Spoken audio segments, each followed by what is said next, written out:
Hi, welcome to today's video tech tip. Today we're going to talk about inserting a sketch picture and using the Autotrace add-in in SOLIDWORKS. The first thing we want to do is we want to create a sketch on the top of this cover for the part that we see here.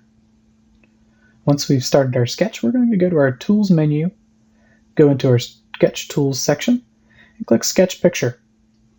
This is going to allow us to select an image that we wish to import into SOLIDWORKS and put it right inside that active sketch. Once we have this in the active sketch, we need to do a couple things. We need to reposition the picture. So first things first, we're going to rotate this. And then we need to give it some scale. Actually tell it how long we want. So with this auto scale tool, we're simply going to grab the magenta dot, put it on one end, and we're going to point the arrow to the other end and give it a length. I can now click and drag and move the picture and locate it where I want on top of the part, or I can come over to the property manager and I can insert a numeric value for its XY location. Now that we have our sketch picture located, we need to hit OK because the Autotrace tool needs to be turned on. So to do this, we're going to go hit the drop down arrow next to Options, hit Add-ins, and then we need to find the Autotrace add-in, select it, and hit OK to actually load that into SOLIDWORKS. With that loaded in, we can now edit the sketch in which the sketch picture was in, double-click the sketch picture itself, and it will activate the property manager. We now have arrows on top of the sketch picture property manager that allow us to use the Autotrace add-in. Now there are several options here for us to highlight around certain areas that we wish to trace. In this case, we're using a rectangular selection box to go ahead and go around these three little bars of the Trimech logo. Once I have it highlighted, I can hit Begin Trace and then Apply. And it's going to give me usable sketch geometry that I can then go back and later edit. This next option is going to be a freehand draw. Works very similar to the lasso selection tool.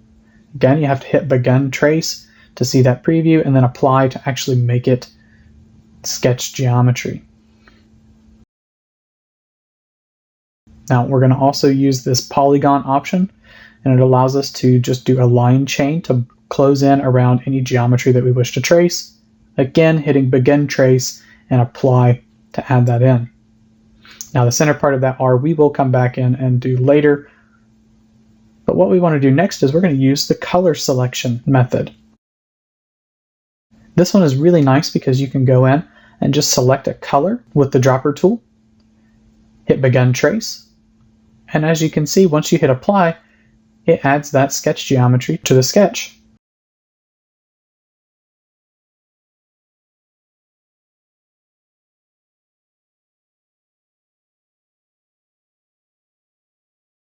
And once we're done, we just hit OK. We can go in and now we can edit our sketch. We can edit all that geometry. As you can see, it's fully usable sketch geometry. We can move it around. We can add relations. And in this case, if we didn't want this spline, we could even delete it. And since we want more block letters, we can actually draw it in with just lines and actually connect to the existing geometry that was created for Autotrace.